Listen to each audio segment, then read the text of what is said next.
Pemirsa, BPS Papua melakukan penjaringan dan pendataan sensus penduduk di malam hari guna menyisir anak jalanan maupun tunawisma yang tidak memiliki tempat tinggal dan hidup di sepanjang jalan, terminal maupun pasar, agar dimasukkan dalam data sensus.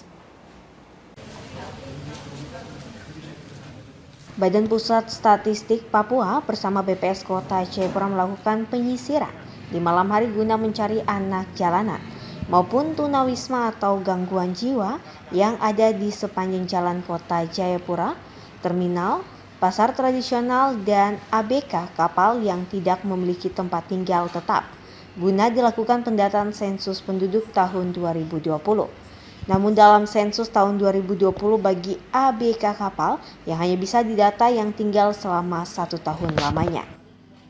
Kepala BPS Papua, Adriana Helena Carolina, mengatakan tanggal 15 September kemarin merupakan sensus date untuk menjaring anak-anak jalanan atau masyarakat tunawisma dan para ABK di kapal di tengah pandemi COVID-19. Para petugas sensus agak berhati-hati dan tetap menerapkan protokol kesehatan. Sensus penduduk di tahun ini agak berbeda dengan tahun sebelumnya.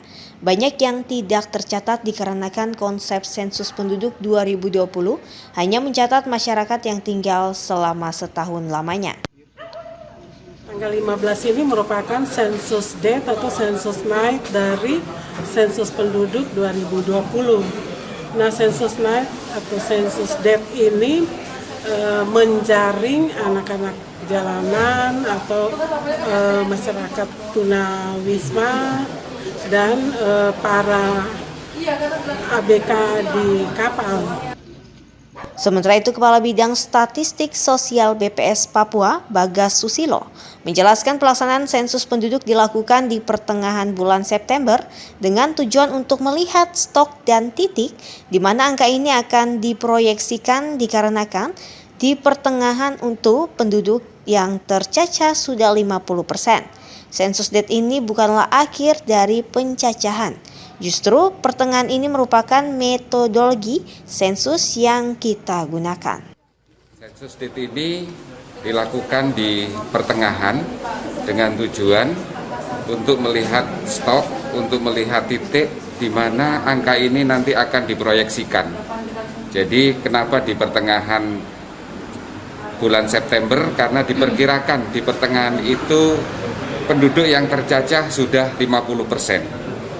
Jadi sekali lagi sensus date ini bukanlah akhir dari penjajahan karena justru pertengahan.